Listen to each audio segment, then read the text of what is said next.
All right, what's up, everybody? I know it's been a little bit, but I tried out a new Cuban barbershop. Guy gave me the worst fucking haircut of my life, so finally feel safe to return on camera. And I thought I'd pop back in with the latest controversy, and that is the potential overturning Roe v. Wade. I don't have any legal analysis. I just found this Facebook post that really just screamed BS. So I thought I'd go over it and kind of enumerate all the different ways that this crap doesn't make sense. Now, throughout all of this, you're going to notice that there is a theme called the nullification of responsibility for the stupid decisions that you make.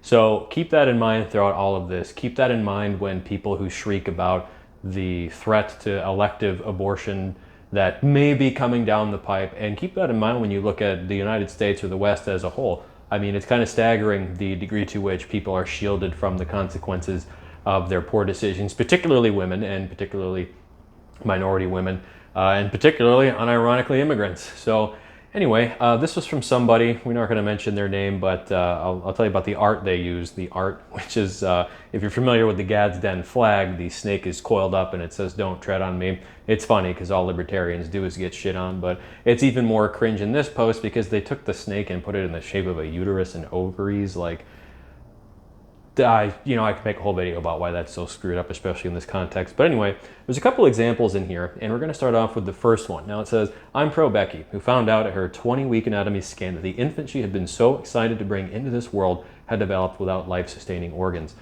That's obviously a tragedy. That much goes without saying.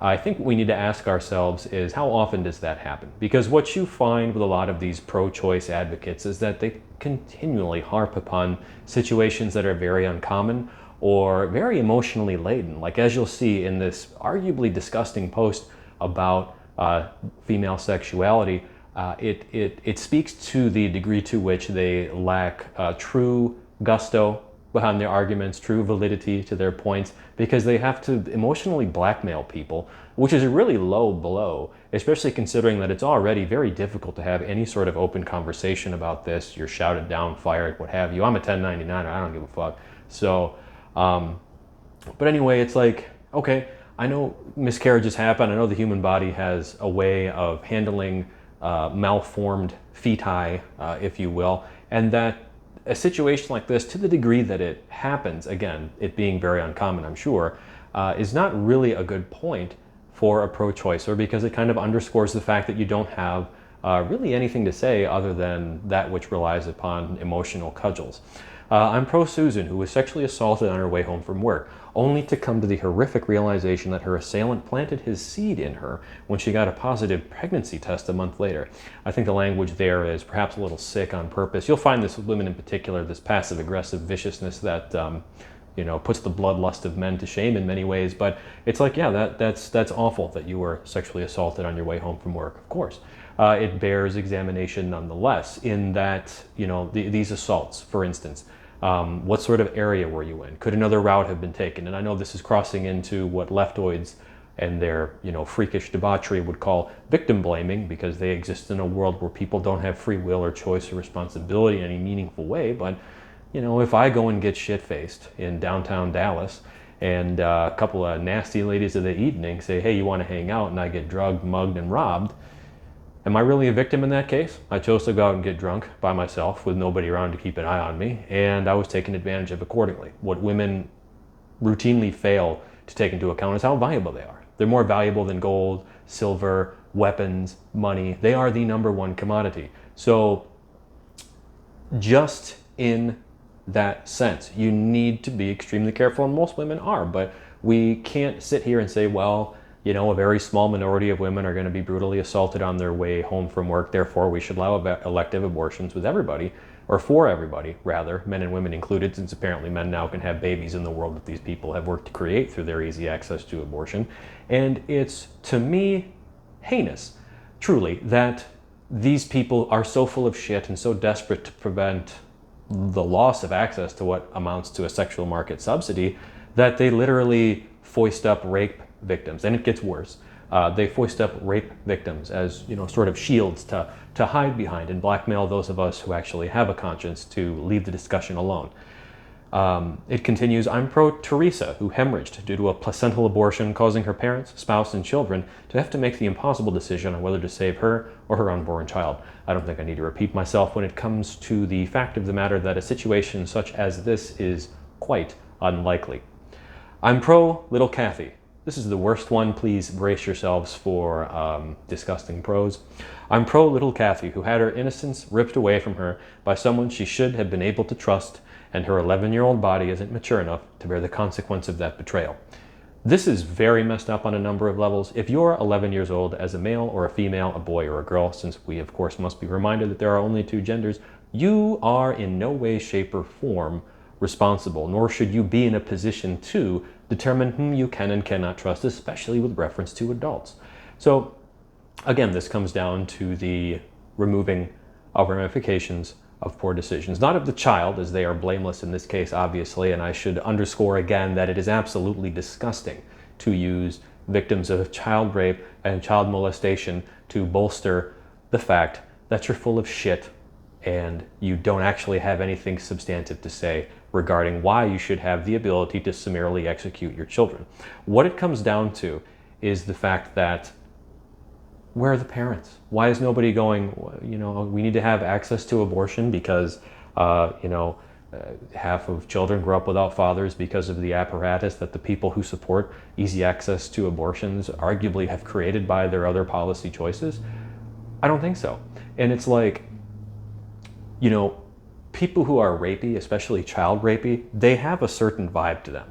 And I'm tempted to say, oh, well, it's due to my sales experience, it's due to the massive number of people I've come across, but I've had situations arise like this such that, without getting into too much detail, I was in a situation where I observed a child acting in such a way that indicated to me that she was being sexually abused by this male, very elder male that was in the room. And, I, as tactfully as I could, tried to explain to her parents that, there might be something that was going on.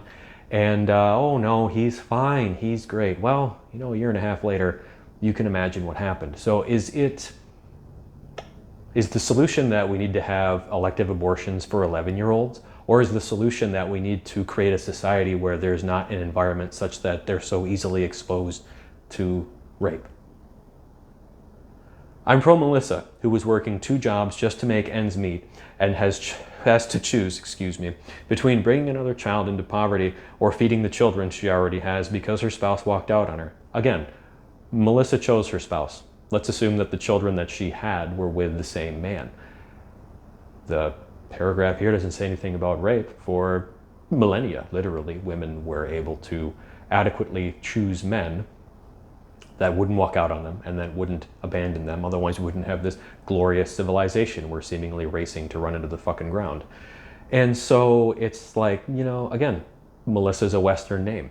To my earlier point, in the West, in the United States in particular, to truly be in a position where you're impoverished or you don't have food and that is meaningful in any way, it's very unlikely. Modern Americans, even at the lowest rung, they have access to high-speed internet, food, housing, education, anything and everything that they would need fundamentally to allow their children to flourish. So this argument that, well, Melissa can't afford it, therefore she needs to kill a baby, is ridiculous. It's absolutely ridiculous because here's the thing. You could have just not been having sex. I mean, if you want me to believe that people exist in marriages or in relationships and they have no idea that the other person's a monster or that they're going to leave them or that they were a horrible person when they first met, it again comes down to making poor decisions. Because had you not so quickly had sex with that person, or if you had people in your life that gave a shit about you, you might be able to more easily screen folks out, that you don't end up in a situation where now you're a single mom, and not only are you a single mom, but you're about to just take life that you created, that you didn't need to create, that you engaged in a totally voluntary activity to do so. How is that right in people's minds? And how does that immediately lead so many people to think, well, the answer is free, easy, taxpayer-funded elective abortions? Is there not something else at play? Is there not something else we could change or look at? I'm pro Brittany, who realizes that she is in no way financially, emotionally, or physically able to raise a child. Well, the first question I have to ask is, why are you having sex? okay? You don't need to have sex. I get that it is difficult for women not to, really, I get that. I can't imagine what it would be like to log into my Facebook and have 100 women just lined up every day for me to choose from, seemingly throwing themselves at me. This is, another issue with having a society that is primarily comprised of single moms, though as I said earlier, a lot of that is due to policy choices, and a lot of those policy choices come from the same type of people who shriek about potentially losing access to elective abortions. And to really add insult to injury, we exist in a society and in a time where accessibility to a myriad of birth control mechanisms is something that even low IQ people can manage. So for Brittany to realize that she has a problem when she's already pregnant, you see, this is a consequence of the hedonistic, degenerate society that the United States has really devolved into. And it speaks to the point of making sure people don't ever enjoy the consequences of their decisions, because there's a whole step of screw-ups that, put Brittany in a position where she's now considering terminating a life. Like, you had sex, didn't need to do that. You did it without birth control. You did it without birth control and then didn't take a morning after pill. And now, 1, 2, 3 steps down the road at least, now, okay, well, it's the fetus that needs to pay. I'm pro Emily, who went through IVF, ending up with 6 viable implanted eggs, requiring selective reduction to ensure the safety of her and a safe number of fetuses. Now, they capitalized 6 and they capitalized safe. Well, here's the thing. If you're using IVF, a procedure that's growing in popularity and very, very expensive, unbeknownst to many women that choose that as a late life reproductive backstop, that is an unnatural thing to be engaged in. And I don't mean it in the sense that, all things unnatural are bad, but it's like when you start monkeying with this beautiful creation, the human being, there are all sorts of unintended consequences that may arise. So you live an unnatural life where you put off childbearing for an egregiously extended period of time. You then engage in an unnatural and highly expensive procedure that now requires the literal extinguishing of human life to function correctly. Do you think maybe we should tamp down on promoting late life geriatric pregnancies for women? Do you think perhaps we should tamp down on this idiotic idea that it's good for women who want to be mothers and want to have families to go to school first and then worry about the kids and having children and finding a husband and doing all that, when the reverse order would work far better? And so this is where I really begin to have to question, and where the conspiracy theories become so tempting, because if you didn't know any better, you would look at the landscape of our collective schema and go, it almost seems like we're trying to screw ourselves over, especially with a lot of the lies they tell women. I mean, it is astonishing, and fortunately as a man, I had time to figure all that crap out. If I was 30 years old as a woman, it would far and away be a different ordeal. I'd perhaps be panicking and looking at something like IVF to not miss the boat on having a kid or 2 at least. So that, again, it's very sad, but whoever wrote this, as I said, is using the fact that they're fundamentally full of shit to take people in awful and horrible, statistically irrelevant situations, mind you, as emotional blackmail, and as a shield and a bludgeon to abuse people who care about life and care about responsibility and care about the direction that society is going. And it is extraordinarily dastardly to act in that way. I'm pro Jamie, who finally found the strength to get away from her physically abusive spouse, only to find out that she is carrying the monster's child. Well, and this is a thing for men and women, guys. I don't buy this whole bullshit that, I just, it just turned out to be a monster. She just turned out to shit the bed. No, it doesn't work that way. Again, it comes down to responsible decision making and a restraint of basal animalistic impulses, because a pattern that happens with men and women is they come together, they like each other, and within a week or 2 of knowing each other, they're having sex. Well, that's a very bad idea, because unless you're adhering to some extraordinarily strict get to know you protocol, as soon as you do that, I don't care who the fuck you are, okay, it's going to blind you to the realistic person that you're dealing with. If you're a man or a woman and you get with either, both, or the other, most of the time you're not having sex. Most of the time you're hanging out, you're doing stuff, she's doing this, you're doing that. So that's such a small component that is so much sweeter if you just put it off and don't engage in this hedonistic crap that does nothing but damage you thoroughly.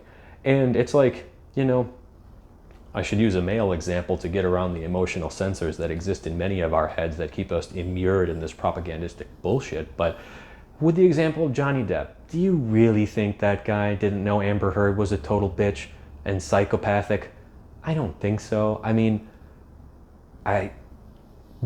you can't say, oh, because she was an actress, because I get, yeah, that has something to do with it, but it's the same thing with these women that get beat up by their boyfriends.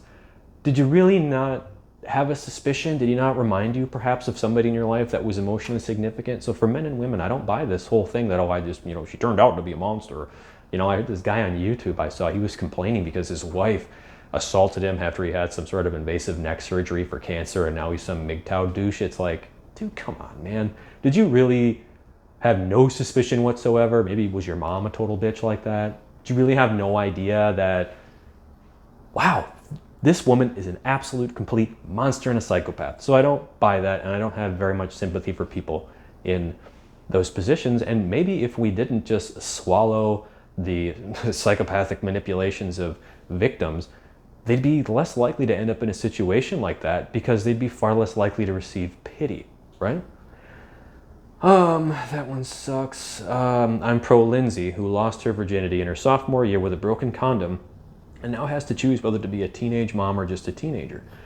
Well, again, this is one of those situations where if your parents, pay attention to you or care about you in any meaningful way, which I understand is a very uncommon thing, unfortunately, despite the adamant protestations of many, there is no good reason for somebody who is a sophomore in high school to be having casual sex. That is, it's egregious, really. And there's more and more data coming out, especially with respect to women, as to how, the higher the partner the partner count gets, the less likely they are to be able to, pair bond for life and have a successful family life and whatnot. Again, though, if you look at the people that spout off this malarkey about abortion and easy access to it, they don't tend to be about that. They tend to be hedonistic. They tend to be focused on money. They tend to be materialistic. They tend to be subjectivist. They tend to be all of these things that don't have anything to do with creating life, cherishing life, sustaining life, truly loving people, truly caring about their children. And it's really sad,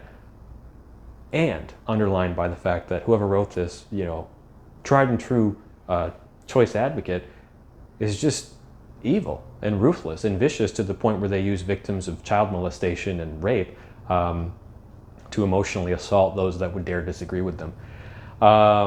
So I don't need to read the other one, but it closes off by saying you don't get to pick and choose which scenarios should be accepted. It's not about which stories you don't agree with. It's about fighting for women in the stories that you do agree with and the choice that was made. Yeah, I guess it's all about fighting for women's choice unless it's a female fetus that wants to be born, right?